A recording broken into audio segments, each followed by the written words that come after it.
In 1898, Morgan Robertson published a novel titled Futility, which centers around an ocean liner named the Titan. The Titan sinks in the North Atlantic during its maiden voyage after colliding with an iceberg. Many readers of this book would not recognize its significance until 14 years later, when a ship called Titanic tragically took over 1,500 lives when it sank in the Atlantic, becoming one of the most devastating naval disasters in history. The sinking of the Titanic remains a subject of study and remembrance to this day. In this video, we will examine the events leading up to the disaster, the individuals involved, and their remarkable stories, as well as some theories suggesting that the Titanic's sinking was due to failings in its design and the greed of those in charge. This has led many to believe that the disaster could have been prevented.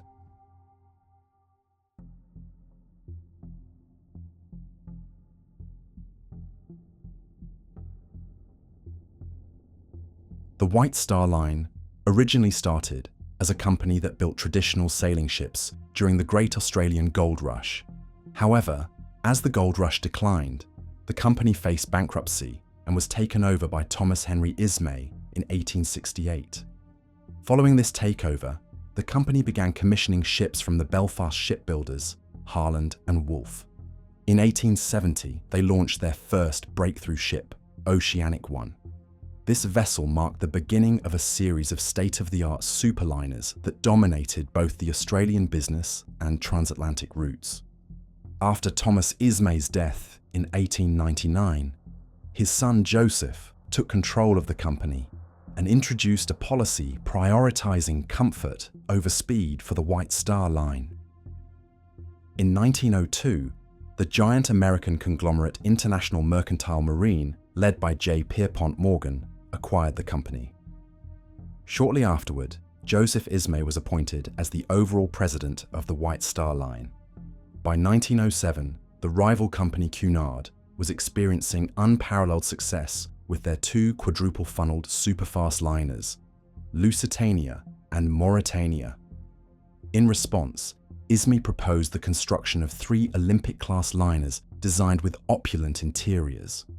Although these ships could not compete with Cunard in terms of speed, they would make up for it with unmatched grandeur and luxury. The ships were named Olympic, Titanic, and Britannic. All 3 liners were to be equipped with the latest turn-of-the-century design and technology, including 16 watertight compartments in their lower sections that could be sealed off in the event of a hull puncture.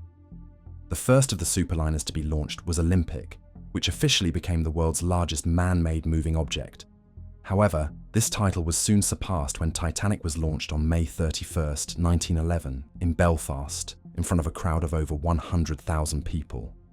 Following her launch, Titanic's interior was fitted out, transforming her into a floating palace. Lavish rooms were expertly crafted by skilled artisans to create cabins fit for some of the wealthiest individuals in the world. Titanic was equipped with 20 lifeboats, which was more than the number required by the Board of Trade Regulations at the time, making her compliant with the law. However, this regulation did not account for Titanic's massive size of 46,000 tons, meaning those 20 lifeboats, even when packed to capacity, would only accommodate 52% of the passengers.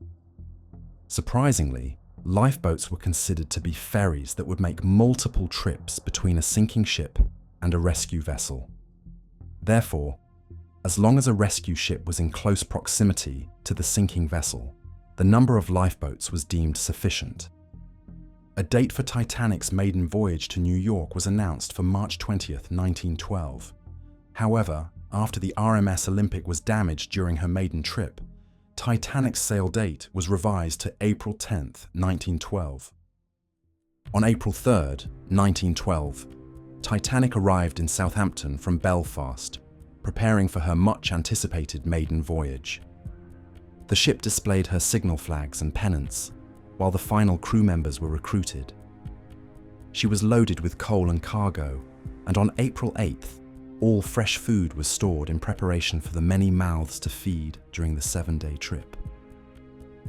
Finally, the day arrived for Titanic to set sail. Captain Edward John Smith, a respected and well-liked employee of the White Star Line, was 62 years old and nearing the end of his career at sea. It was reported, although disputed, that Titanic was to be his last voyage before retirement. Despite his experience, Captain Smith had encountered many mishaps while in command, especially with the introduction of much larger vessels than he was accustomed to. Nevertheless, White Star considered him competent enough to be at the helm of the greatest ship in the world, offering him a handsome salary of around $6,250 per year, along with a $1,000 bonus if he returned his ship undamaged. He would be accompanied by Chief Officer Henry Wilde and First Officer William Murdoch, along with a total of 885 crew members. With the crew in place, Titanic's first-class passengers began to board. These included 325 first-class passengers, for whom no expense was spared in their accommodations. Two of these cabins were known as millionaire suites, considered the most luxurious of the day. One suite was booked by J.P. Morgan, but since he did not travel, it was taken by Joseph Bruce Ismay. As first-class guests, they could enjoy the Jacobean-style dining room and a sumptuous reception room for aperitifs before dinner, accessible through Titanic's most prized feature, the magnificent grand staircase. Gentlemen also had the option of retreating to the smoking room for port and cigars, while women had their own reading and writing room. During the day, they could relax in the Veranda Café or Café Parisien, or take advantage of the fully equipped, state-of-the-art gymnasium. As for the 285 second-class passengers, they enjoyed a luxury that rivaled that of first class on any other liner of the day, being the first to experience electric elevators. In comparison, the 706 third class or steerage passengers did not have access to such luxuries, although they still enjoyed more comfort than might be expected. Most of them held one-way tickets, seeking a better life in America, with all their worldly belongings packed into just a few bags. These passengers were primarily immigrants from a variety of nationalities, ranging from Finland to Hong Kong, with the majority being British, Irish, or Scandinavian. Some traveled alone, while others were with their families.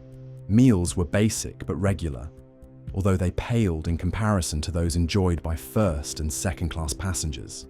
However, it wasn't all bad for third-class passengers. They had access to a smoking room and a general room where they could socialize and entertain themselves, with children playing and dancing on deck.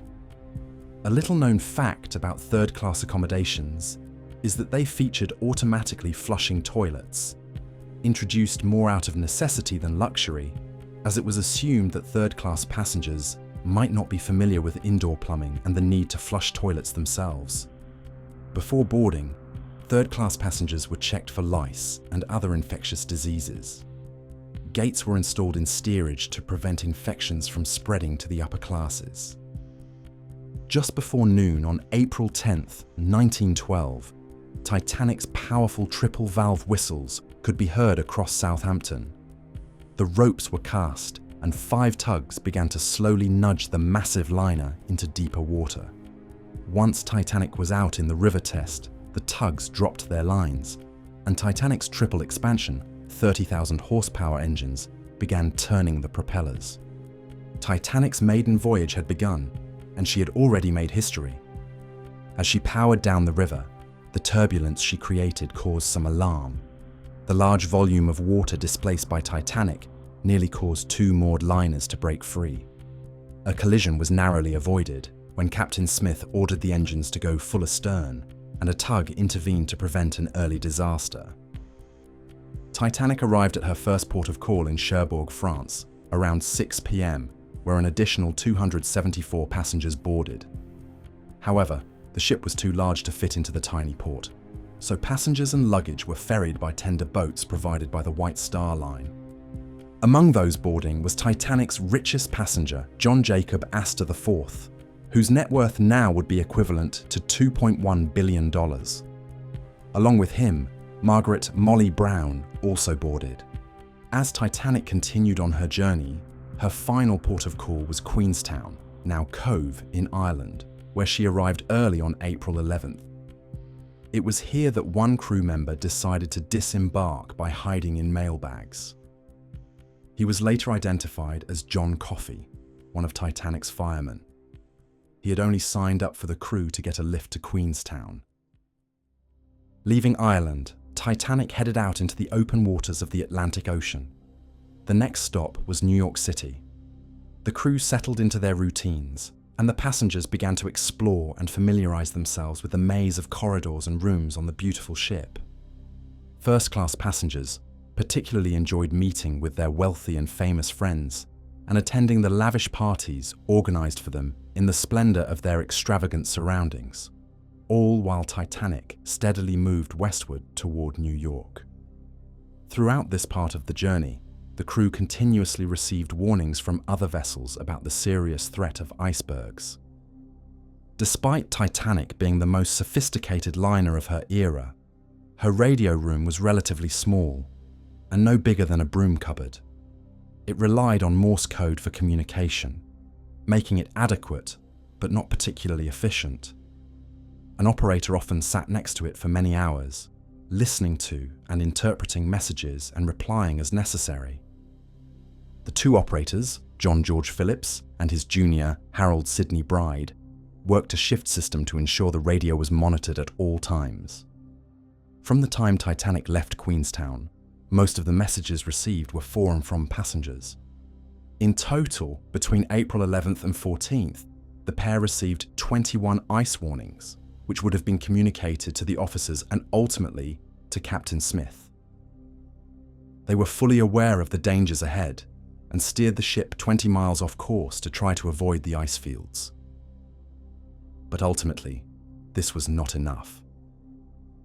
On Sunday, April 14th, another iceberg warning arrived early at 9 a.m. from the RMS Coronia. Meanwhile, passengers were attending divine services in the first-class dining room. This was reportedly the only time all classes were allowed in the same place, under strict supervision by crew members. The morning service was also attended by Captain Smith. At 1:42 p.m., Captain Smith received an ice warning message from the fellow White Star liner, the Baltic. He handed it to Joseph Ismay, who then placed it in his pocket. Ismay allegedly showed the warning to several passengers before Captain Smith requested it back at around 7:15 p.m. Smith then posted the message in the chart room before dining in the a la carte restaurant. After dinner, Captain Smith returned to the bridge and chatted briefly with his second officer, Charles Lightoller. He then retired to his cabin, giving instructions to be woken if it becomes at all doubtful. Officer Lightoller advised the lookouts in the crow's nest to keep an eye out for icebergs.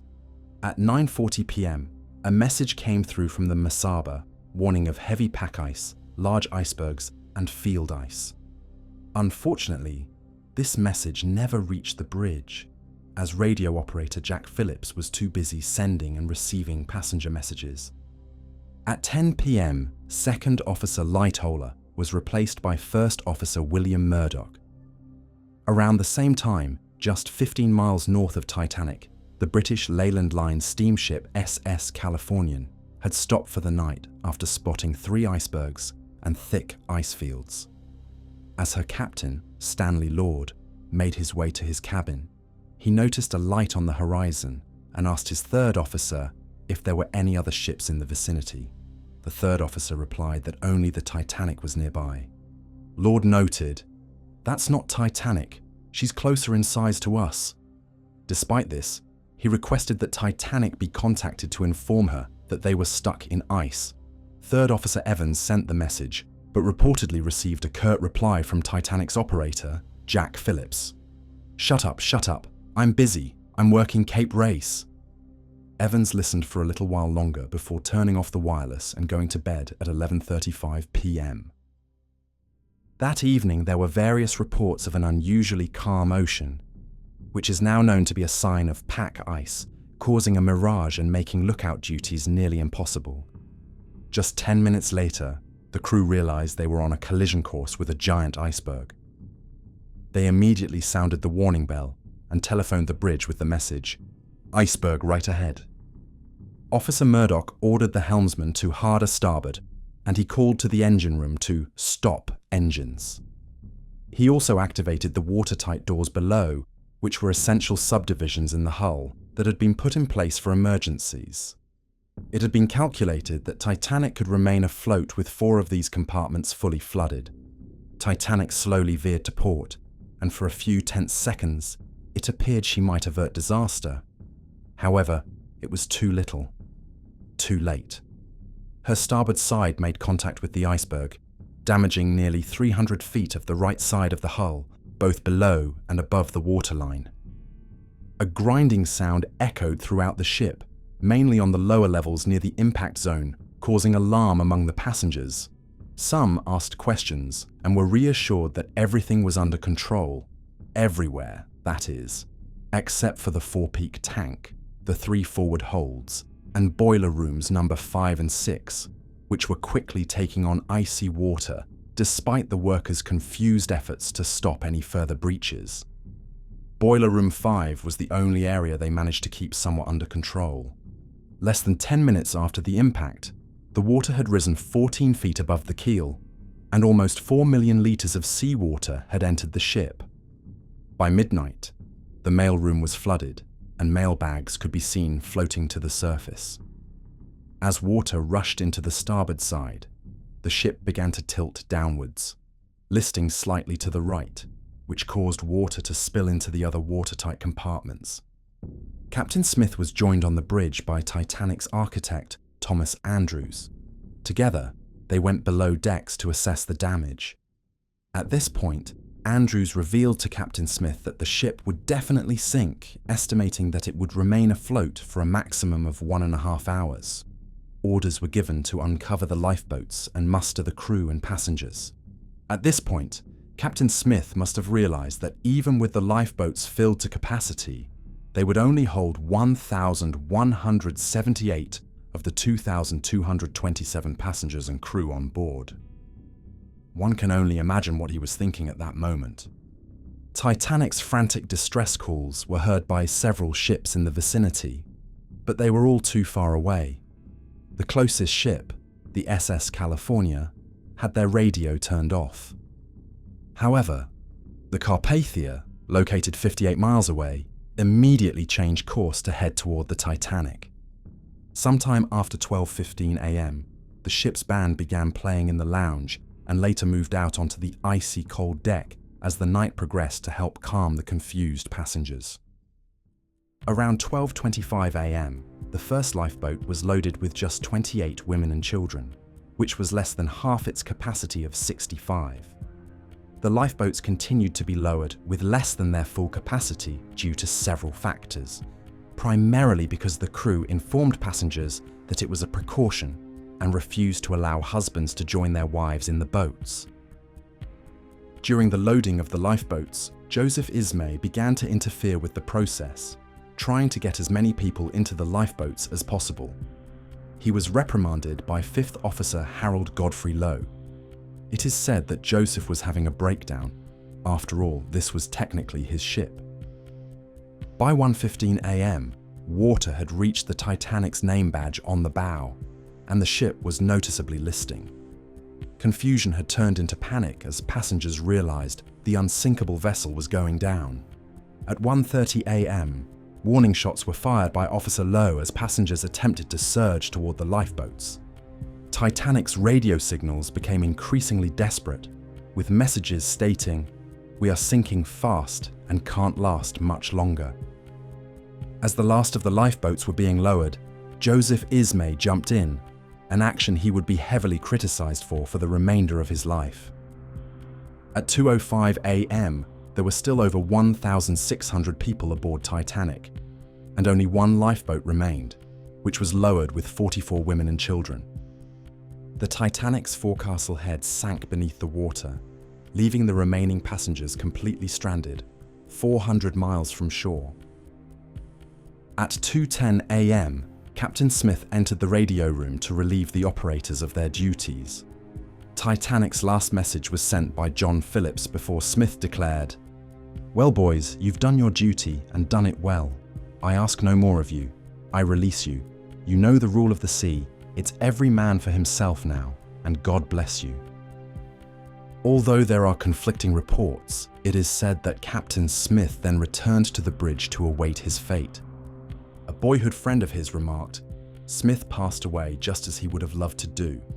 To stand on the bridge of his vessel and go down with her was characteristic of all his actions when we were boys together."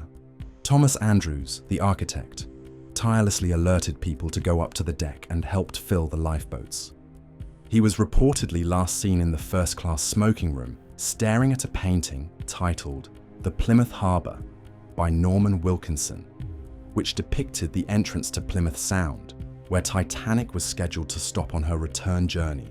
This moment cannot be confirmed with certainty, but if true, one can only imagine what was running through his mind, along with every other passenger on board. It is reported that Andrews then returned to the deck to assist others further. Meanwhile, Benjamin Guggenheim, one of the wealthiest passengers on the Titanic, and his valet, Victor Gilio, who would both be remembered as true gentlemen, realized there would not be enough lifeboats for them to survive.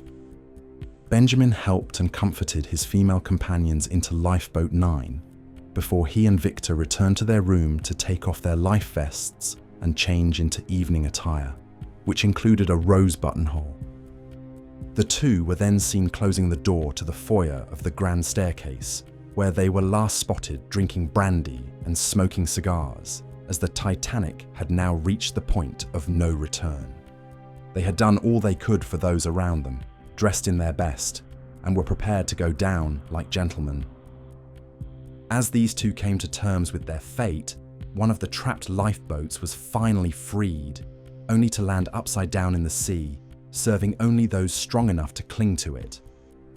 Father Thomas Russell Davids Biles listened to the last confessions of over 100 first and second class passengers and comforted them with absolution for their sins. Wallace Hartley and his band finally stopped playing, and by this time, many of the remaining passengers had no choice but to jump into the freezing sea. Unfortunately, many were crushed when Titanic's forward funnel collapsed on them.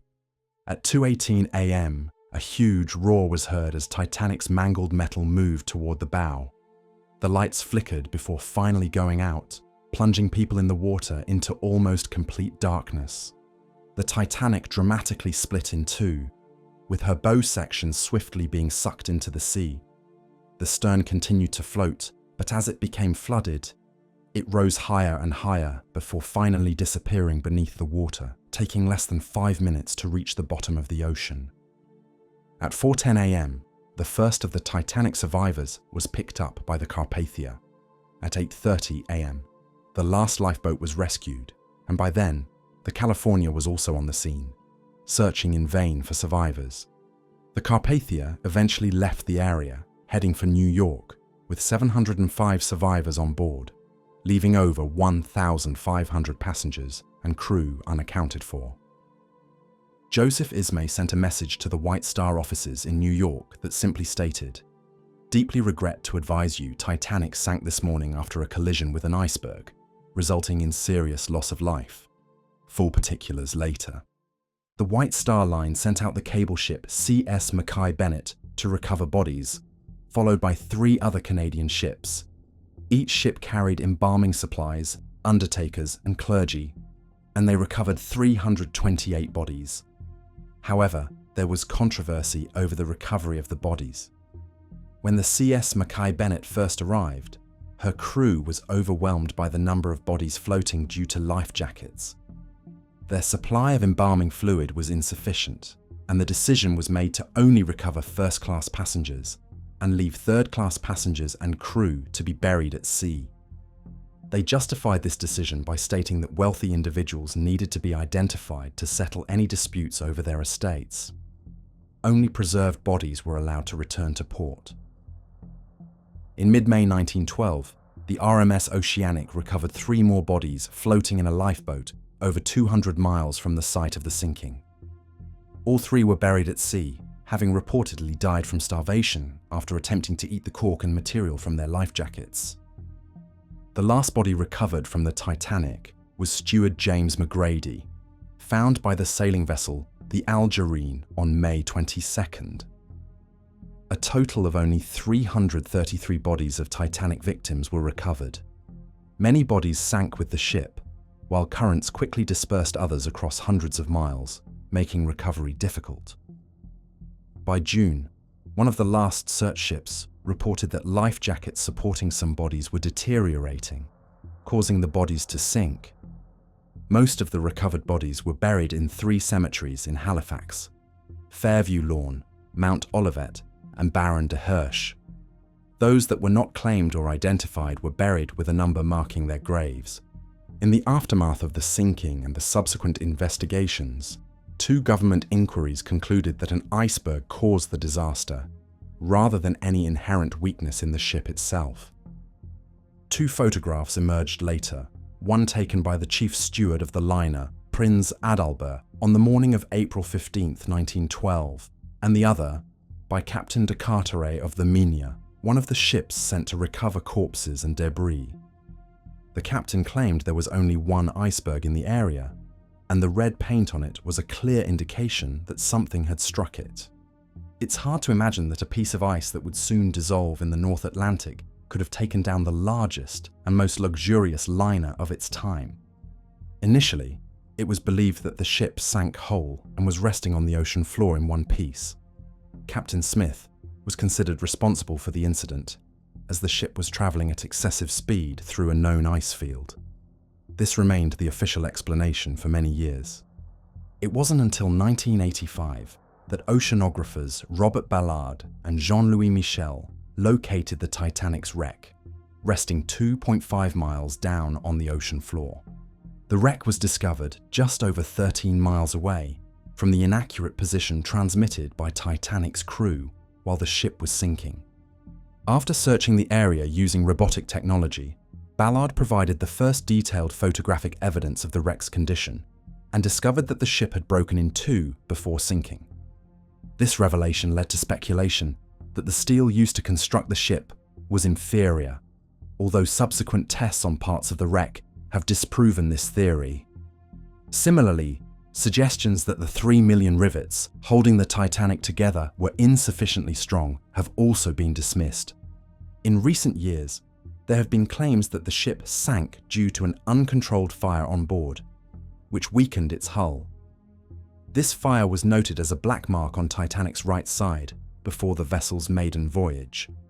While some have claimed that this fire contributed to the speed of her sinking, this has been proven false.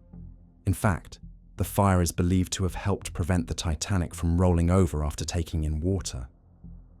Due to the fire, coal was removed from the bunkers and transferred to the port side, which offset the ship's weight and caused a 3-degree list to the right.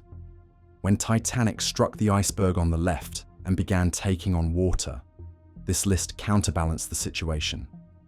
It has been demonstrated that, without the removal of the coal due to the fire on the right side, the Titanic would have rolled over to the left about an hour after striking the iceberg, which, of course, did not occur. Ultimately, the ship was not designed to withstand the size of the iceberg it struck, and many agree that no additional measures could have prevented the damage. Could the Titanic have been built stronger or with better quality rivets? Perhaps, but it's uncertain whether these changes would have simply reduced the extent of the damage rather than preventing it entirely. This remains a question that will forever be asked, but may never be fully answered. As for the lack of lifeboats, the last-minute panic decisions that contributed to the loss of life, and even the idea that the Titanic wasn't actually the Titanic but rather her sister ship, these points lead us down a path best saved for another discussion. One thing we can be certain of is that she was the largest and most luxurious ship ever built at the time.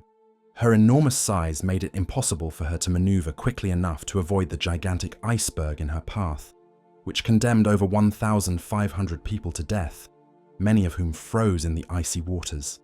The site where the Titanic lies has become a World Heritage Site, a graveyard at a depth of 12,500 feet for those unfortunate passengers. Down, where there is no sound or light and undiscovered creatures lurk, lie hundreds of thousands of valuables, from personal items cherished by those on board, crafted from hard-earned money, to 44,000 pieces of cutlery and over 16,000 bottles of alcohol.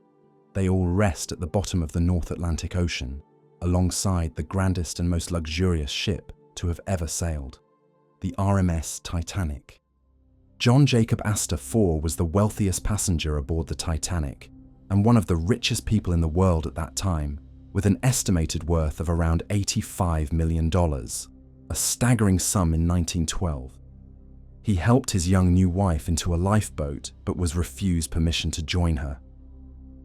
2 of the 9 dogs on board survived, a Pomeranian and a Pekingese. First Officer Murdoch is often portrayed as a villain in films about the Titanic, depicted as shooting passengers before taking his own life. However, there is no substantial evidence for this. In reality, First Officer Murdoch worked hard to load women and children into the lifeboats and helped save lives. The sea temperature that night was about -2 degrees Celsius, and those who entered the water rarely survived for more than 15 minutes. However, Charles Joughin, the ship's baker, reportedly treaded water for 2 hours before being rescued with little ill effects. He claimed he did not feel the cold due to the amount of whiskey he had consumed. Isidore Straus, the wealthy co-owner of Macy's department store, was aboard the Titanic with his wife Ida. Both were offered lifeboat seats, but Isidore refused to board while there were still women and children aboard. Ida, refusing to go without her husband, instead gave her seat to her young maid.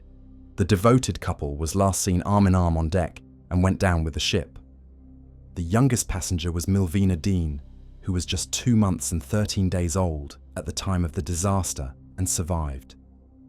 The oldest was Johan Svensson, a 74-year-old third-class passenger who did not survive, and his body was never recovered.